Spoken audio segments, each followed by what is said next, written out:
Hey, good morning. Thank you, Kenny. You're welcome. Hey, joined by Juan today. My name is Thomas Ortiz from the Boeing Company, and I'm joined by Juan Hernandez. And the first thing that we have for you today will be a presentation from Nate Soulje and Mark Debbink, Digital Transformation at Elysium Inc., Newport News Shipbuilding, leveraging point clouds to assemble and maintain digital twins. Nate, are you ready, sir? Mark? Hi, Thomas. Yes, I'm ready. Nate with Morning, Nate. Elysium Inc. here.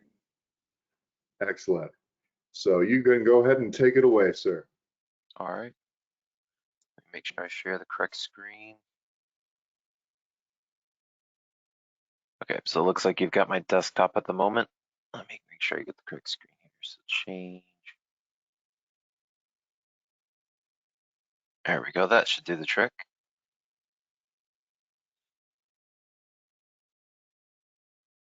Okay. Great. Are you able to see my presentation, Thomas? Able to confirm?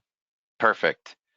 Okay. And last thing I want to check, Mark, are you able to hear me and speak?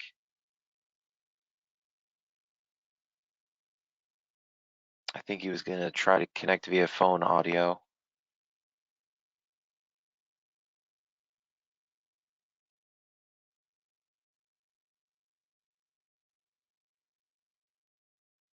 That's okay. It's always either a tech difficulty and doubly compounded so since we're all virtual, but we can get it going. I can see your screen and everything's going well. All right. I did just get a confirmation from Mark that he's able to hear me, but we're not able to hear him at the moment.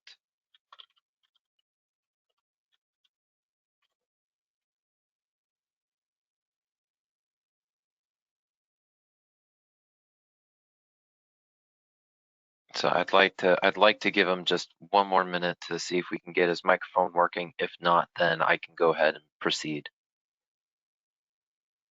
Yep, that's good.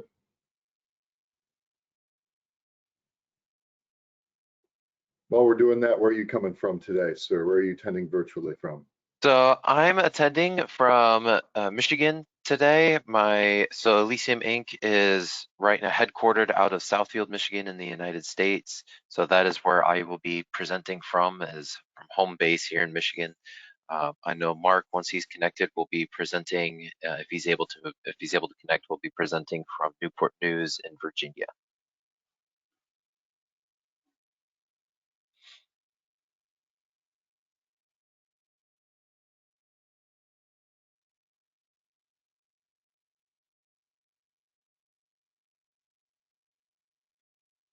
All right, I'll go ahead and start the presentation. Mark, if you're able to connect at any point, please feel free just to jump in and let us know.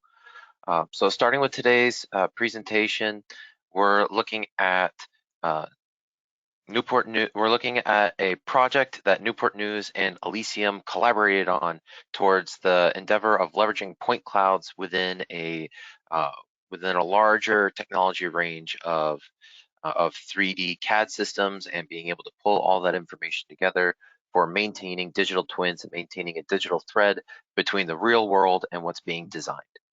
So a little bit about myself. My name is Nate Soulje. I work for Elysium Inc. as an application support specialist. I focus on our point cloud technologies here at Elysium Inc., but I also have the ability to support various CAD translation solutions as well as CAD healing solutions towards the end goal of interoperability between CAD systems, as well as being able to support MBE and MBD initiatives. I received my Bachelor's of Science degree in nuclear engineering from the University of Tennessee in Knoxville, and went on to graduate with my master's in mechanical engineering from Wayne State University in Detroit. I have my certification from the NCEES in engineering in training as an engineer in training in 2015. And for my co-presenter, Mark, from Newport News Shipbuilding, he is our technical point of contact and was the initiator for the project that we will be discussing as part of this presentation. He is a part of the digital transformation efforts at Huntington Ingalls Industries, and more specifically from Newport News Shipbuilding. He received his his master's from the College of William and Mary in Business Administration, as well as receiving his bachelor's in engineering from Michigan State University. And I do apologize that I keep looking left and right. I've got the presentation on my secondary screen, which is why I'm over here.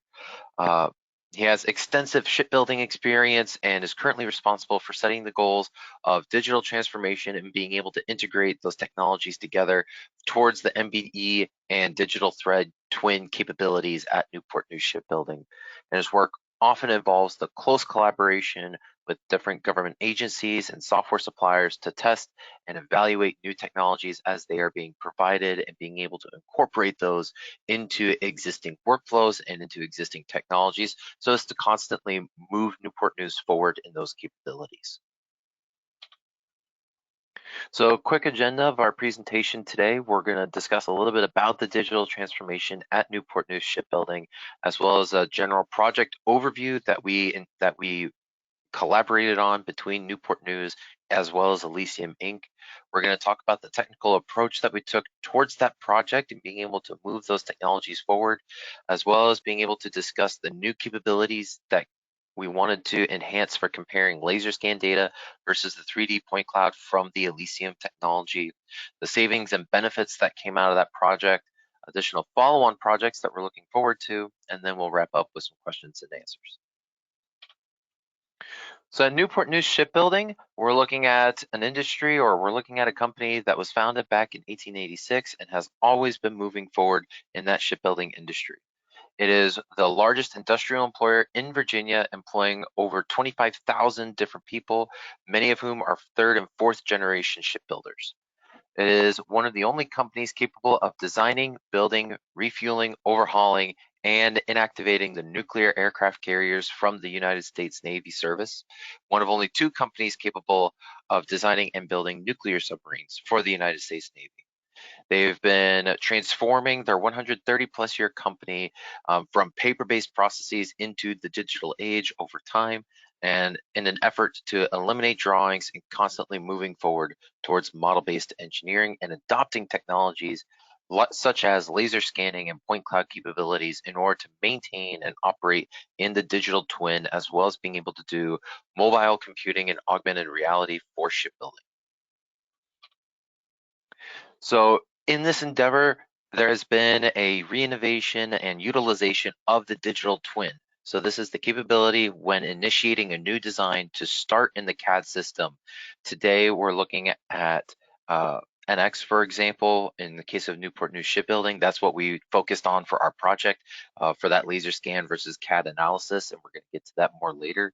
But from the initiation of that project, getting right into that digital capability and into the digital information, being able to set the expectations, being able to gather the requirements, and then design that vessel within that digital space.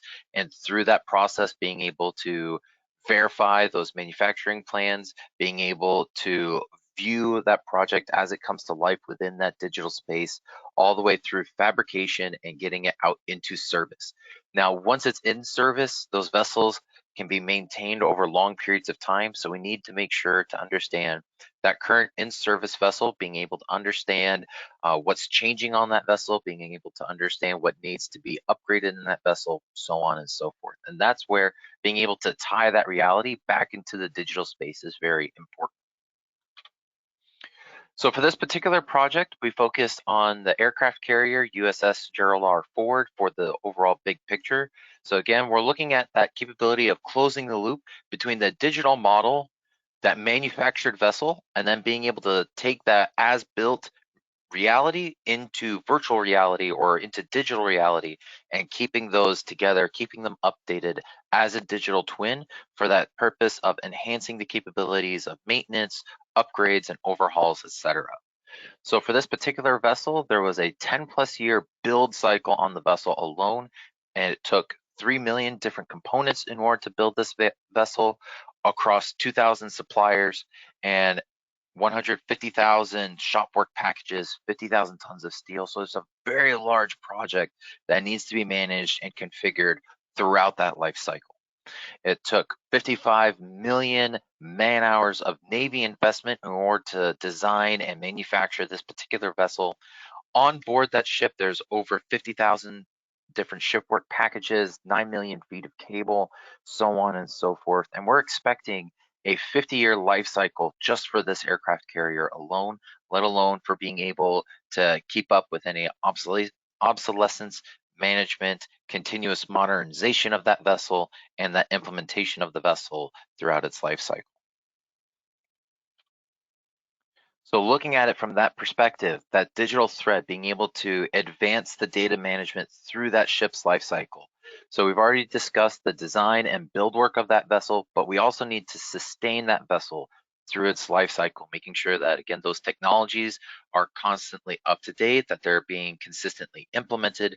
And so having that ability to bring that reality of the vessel back into the digital model will greatly impact and greatly help to innovate those capabilities and being able to ensure that that vessel is kept modernized and is kept in the best condition that it can be throughout its life cycle and throughout its implementation with the USS Navy.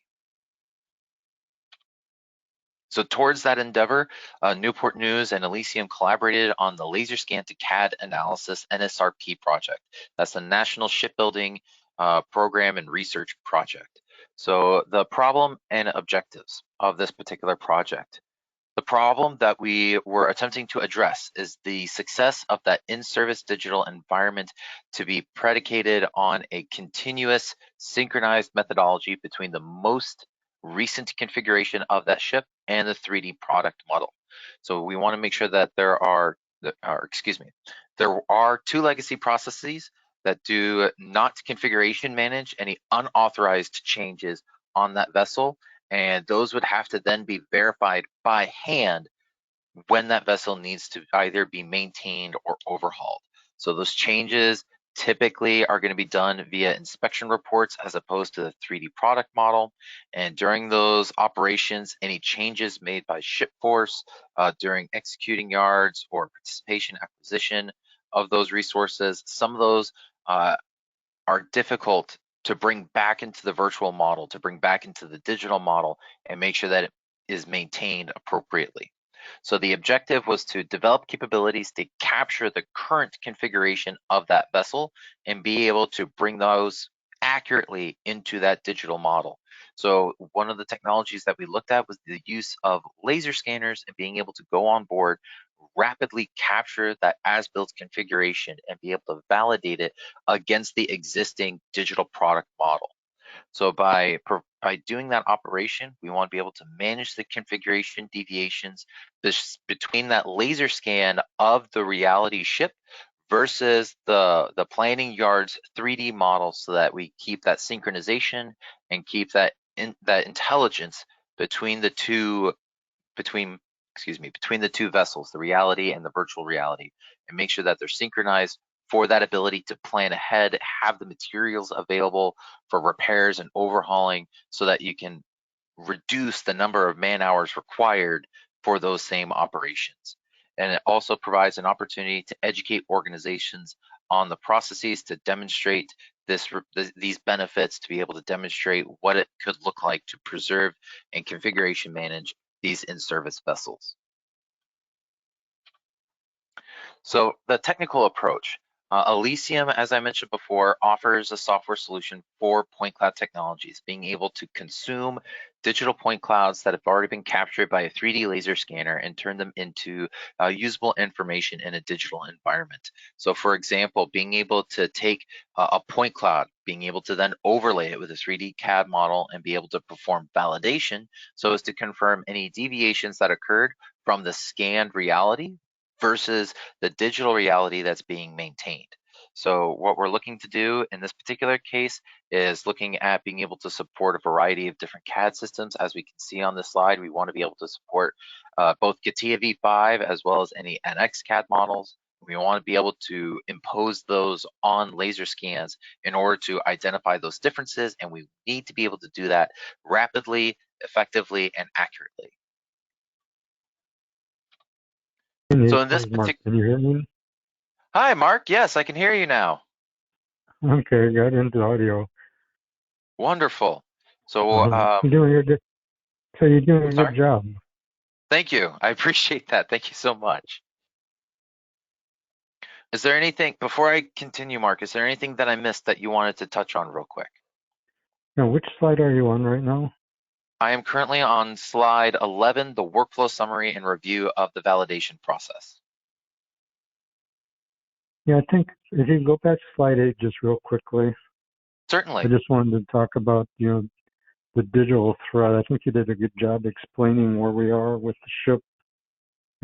The Ford-class aircraft carriers were designed in a 3D digital model as the first time an aircraft carrier was put into a 3D model.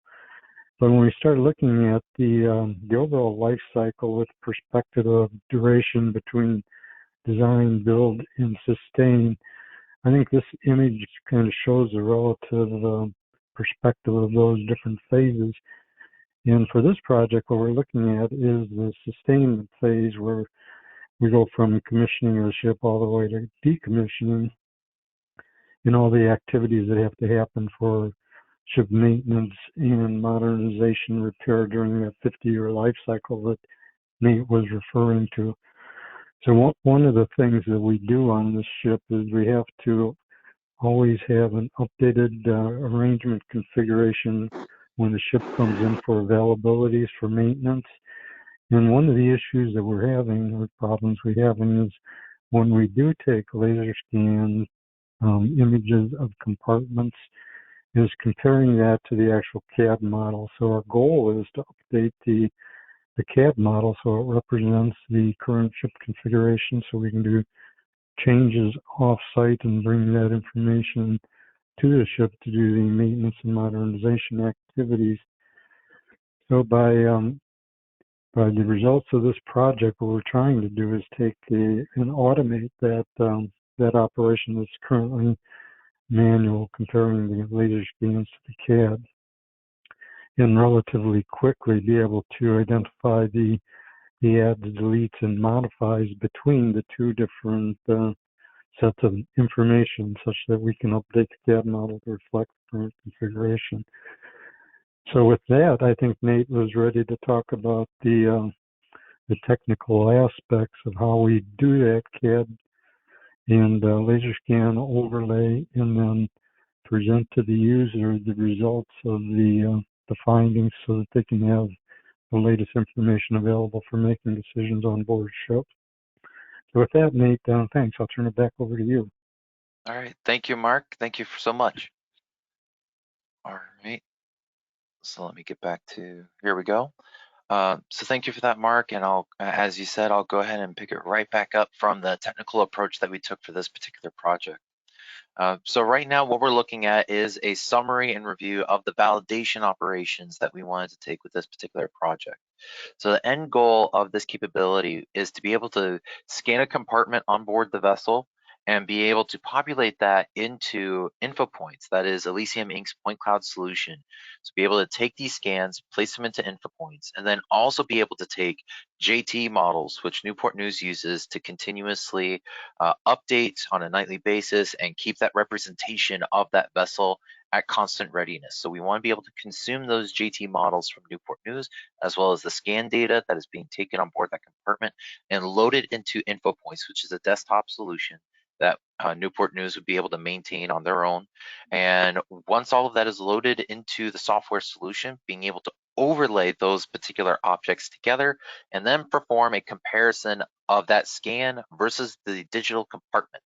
And that's going to be a three-step process of segmenting the point cloud, identifying the pairings between that segmented point cloud as well as the model that has been provided to info points, and then run that validation process before issuing a deviation report, being able to provide that back to the users and being able to use that report so as to maintain that configuration and being able to maintain that digital model accurately against that real world vessel. And then that cycle would just rinse and repeat. So the initial capabilities of the point cloud technology was to perform deviation analyses on separate components as needed within the environment. We would enter that environment, we would identify specific segments interactively of that point cloud, and then run that deviation analysis and be able to review any of the deviations in that localized space. We have that ability, that same capability to do deviation analysis on the entire structure, but it was relatively inefficient and it did take considerable time in order to do those larger scale deviation checks. So portion of that capability or of that technology was to be able to take, again, that entire compartment, compare it against the compartment JT model, be able to do it all together on that larger scale and be able to do it efficiently so that we can keep those products updated and keep everything running in a fluid workflow. So once imported and prepared, the point cloud is then automatically segmented into its various pieces. So we can see here as an example that environment is being split down into its individual components. We can see that most of the structure to this particular compartment highlighted in blue, those are your primary boundaries of that specific compartment. We can then break it down into its individual pieces where we can see, for example, the ductwork along the ceiling. We can see those individual pieces of ductwork have been identified. We can see in the pump that the different components, we've got our upper level heat exchange, we've got the lower pump segment, all identified individually from that point cloud, and we can then use that for comparison. So once that analysis has been completed, we want to be able to issue a report back to the user that's easy to understand, easy to leverage, and be able to use that information very impactfully to update the digital twin as required. So we can see from this result that we have our general areas identified for deviation based on 4 different colors. Blue areas of the point cloud are areas that have been added to the digital model. So the JT file does not have those areas identified, whereas the point cloud does. So we indicate that that has been added into the environment when you do that deviation comparison. Areas in red are areas where the JT model has a piece of information that the point cloud did not capture. So a very clear observation would be the storage container that's kind of in the middle of your current image, very clearly identifies that storage container as something missing from the point cloud that exists in the JT model. So that storage container may have been either moved to a different area of that same compartment. Maybe it was something that was removed altogether during one of the during a maintenance of that ship in service that did not get tagged back into the digital model, whatever the case may be. From there, we've got our yellow areas. Those are areas where a deviation was detected, but it's relatively close to the same. It's something that we want the users to verify prior to throwing the green check mark and moving forward. And then anything that's identified in gray are areas where the majority of the point cloud and the majority of the CAD model that it's paired with are matching to each other. So those are areas that users should be able to confidently say, all right, that's an area that's good to go. We can move on and identify something more critical and something more relevant that may need to be updated. Now from here, this is great. This is an amazing way to give that general information and general feedback back to the user. However, for example, the top plate of this particular compartment, we may want to identify, well, where is that deviation? We can see that there is something, but where exactly? So users have that ability to specifically isolate segments of that report by selecting it from the assembly structure that is right now on the right-hand side of this particular image. I can go as the user to that specific subassembly or to that specific component in that list, click on it, and then the software will present that explicit information between the JT file that you've selected from that list and of course the deviation analysis. So now we can see with this particular top plate where the most significant deviations took place and should be further reviewed by the user if necessary. Now, all of that information, while visible within the software solution, can also be issued out into an HTML report that anyone with a web browser as well as that report document would be able to open up and be able to review as needed wherever they are in that compartment. And this report would then demonstrate a summary of the results, a summary of the validation settings that were used to issue that report and issue the results, as well as then being able to review any of the results throughout that report by looking at where in the compartment the deviation was detected, as well as being able to see a highlight of those specific deviations between the two entities. So between the JT model in this particular case, as well as being able to look at it from the point cloud perspective. Now, a second objective of this particular project was to be able to add the capability for automatic text extraction into the point cloud technology that Elysium offers. So in this particular case, the technology did not exist before, but it was requested by Newport News that we could enhance this technology and add this technology as a way of extracting and understanding label plates within those ship compartments or within those spaces. So we can see not only do we have a specific pump that might have a deviation, but if we can also identify the label plate on that pump, we can identify exactly which piece of equipment the original designed pump in the JT model may have been replaced with the point cloud model. So this is a test environment that was set up at Elysium headquarters to be able to test on various label sizes, different types of text, as well as different positions within a space. So a quick summary of that text recognition and what we would have expected from that workflow. Very similar to the validation technology in that we're going to go scan the compartment, go scan the compartment, as well as being able to provide a list of information of what we might expect from the label plate text, enter those into info points, which would then use that information to generate the info points project, maintain that project, and then we will move into that label plate extraction, which would be accomplished using that desktop solution. And then, of course, generate a usable report that the Newport News users can review, they can analyze, and use that information again to update that digital model, that digital twin, efficiently and rapidly without the necessity of spending significant time on board the ship to go and interactively identify each piece of equipment. So this is an initial result of that label plate extraction. We can see here there's a lot of information that is extracted from that environment automatically. So what we were looking to do is be able to provide that rapid extraction. And we can see here within the software solution itself, users have the capability to view what was extracted, where it was extracted, as well as being able to verify the content of that extracted text. So we can see here from the image that was captured using our solution that we captured the majority of this particular label in the environment, even though it wraps underneath a piece of equipment within that environment. So with using this, the users have that capability to fill in the remaining text that may not have been extracted. In this particular case, we want to finish off the line that says disconnect all power sources. In another environment, we can see here that we did capture that entire label plate that was flat facing to the scanner. So in this case, the user can go in, again, verify that all of the content was accurately extracted, even though, and just to verify that everything is correct, make sure that what we're keeping up to date is accurate to that environment.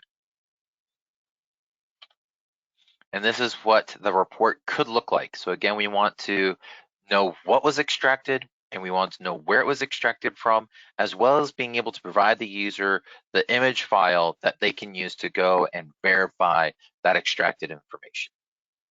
Yeah, Nate, thanks for explaining that. One thing that I think needs to be maybe just a little more in depth is the importance of being able to pull the label plate numbers from the laser scan, because the laser scan as itself doesn't have any metadata links back into the databases.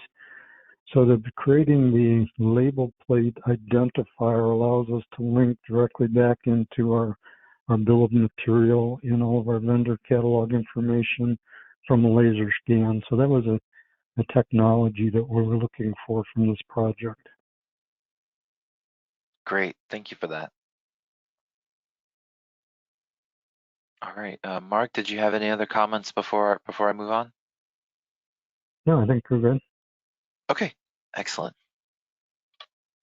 So from there, a summary of that project. Today, we're continuing to move forward with improving the automatic text recognition, that label plate extraction capability.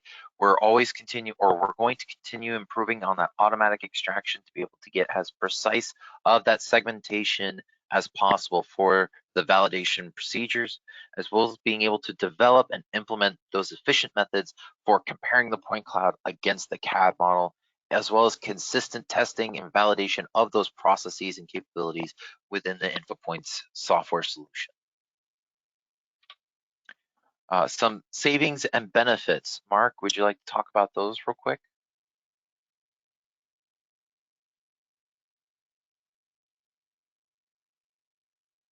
Mark, are you still with us?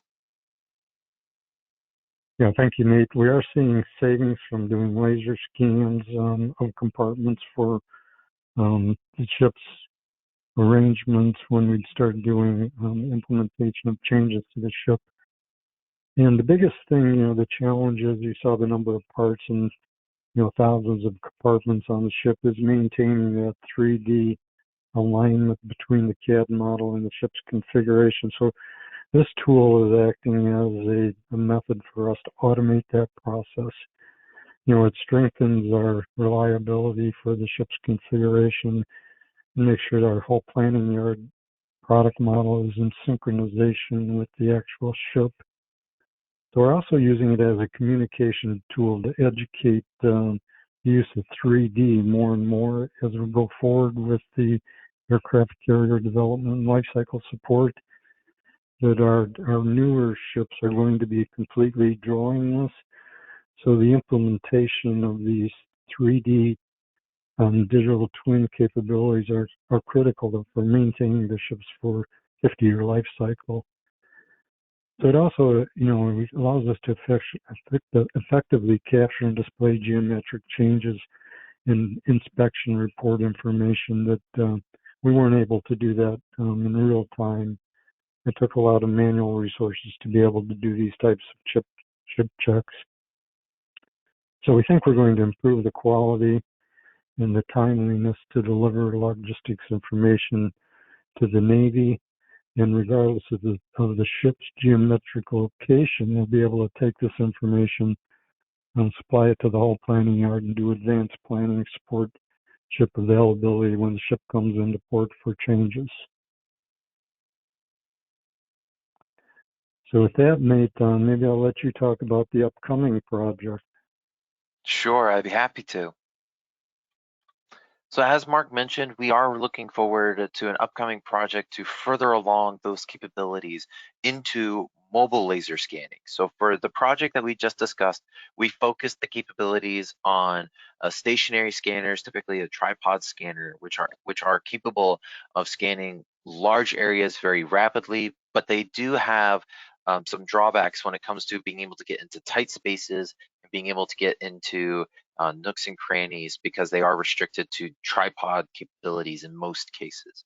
So what we're looking to do is being able to expand these technologies so as to support mobile laser scanners that as a user, you can get into tight spaces, you can control potentially the density and the particular, the accuracy of that extraction by being able to get into very close quarters with specific objects that you may want more accuracy with. So being able to get into those spaces, being able to then also use it for other capabilities, not just for validating compartments, but also for being able to validate a range of different cases, including manufactured components, being able to do planning maintenance, and again, maybe even looking at those compartments and looking at those tighter spaces, being able to pull all that together, being able to use it all in one solution, so that we can get the maximum return on those capabilities. So by using, yes, sir. I was just going to say that moving to the mobile laser scanner really is going to improve the overall product and also really increase the number of use cases we can apply this technology to. So we're going to start looking at some validation of assembly work from comparing to the CAD model as we're going forward.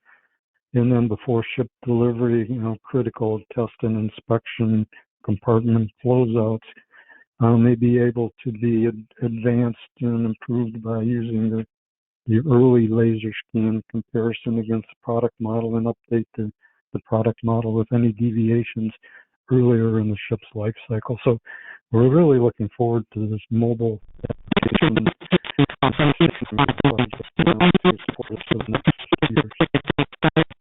I'm sorry, Mark, you're starting to break up a little bit. We're just saying that we're really looking forward to the follow-on project with mobile laser scans and extending the project. So we have a process that continues to advance.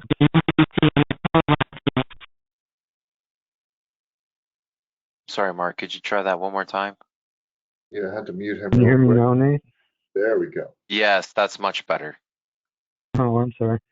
Yeah, I was just saying that the mobile laser scan extension of the project is going to bring a lot of value for test and inspection, doing the comparison of the geometry for the as-built to the CAD model earlier on in the ship's life cycle, and actually do some verification before the ship goes to sea. So we're really looking forward to moving on and increasing opportunities for enhancing and extending the capabilities of the laser scan to CAD.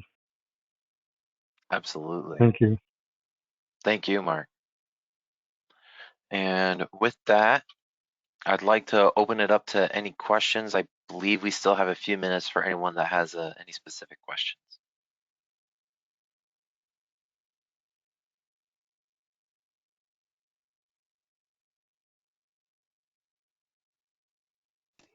Yes, sir. We still have 5 more minutes for questions, so don't be shy. Make sure you reach out and give a question if you have anything on what they presented. Hey, Thomas, they do have 2 questions in the chat if you want to address that with your group.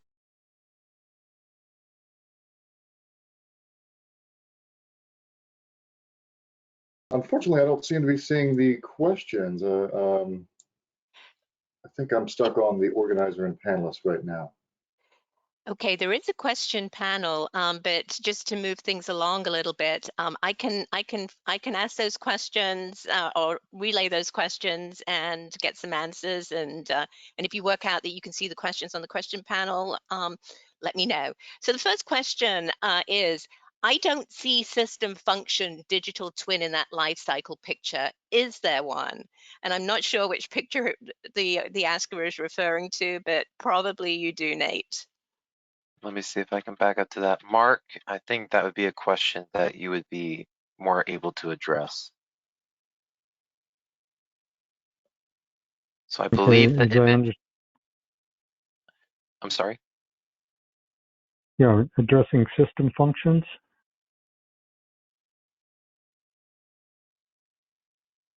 Yeah, the system functions are embedded into the design phases, into step-based design, arrangement, detailed design.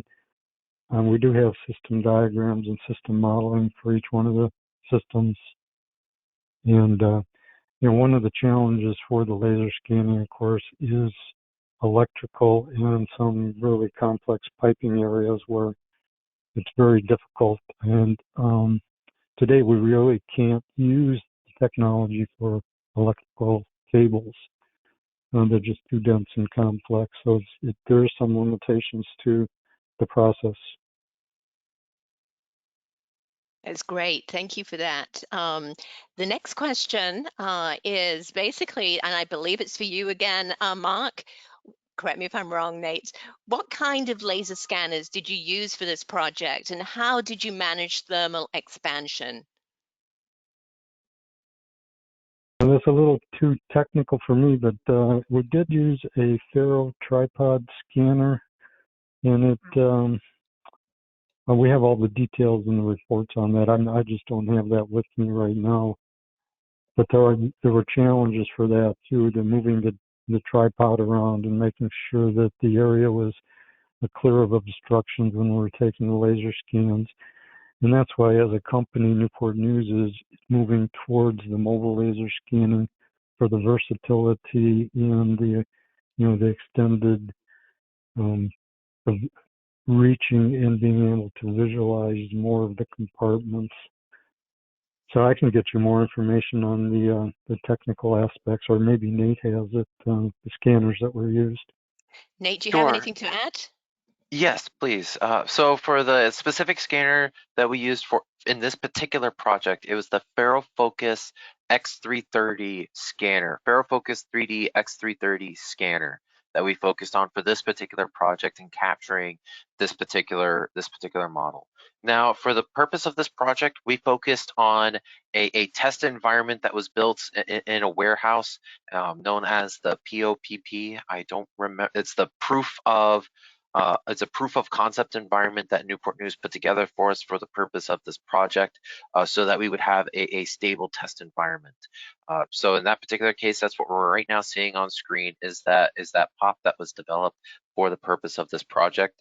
Now, as far as being able to work around thermal expansions and other factors of that nature downstream for this particular capability, what we could be looking at is the capability in these analysis and in these reports that thermal expansion would show up as a deviation potentially in yellow, as you can see on this screen, and it would be an area where a user could go in and do some extra verification as required to ensure the accuracy.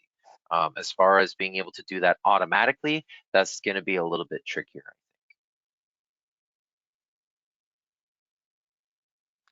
Thanks for that. I believe we're now, and for a great presentation, I believe we're now ready for the next presentation, which Thomas is going to be introducing. Thank you. Thank you. Hi, good morning, team. Thanks so much, Mark and Nate. That was a great presentation. I'm sure we can find a way to get any other questions answered if you drop them in the chat.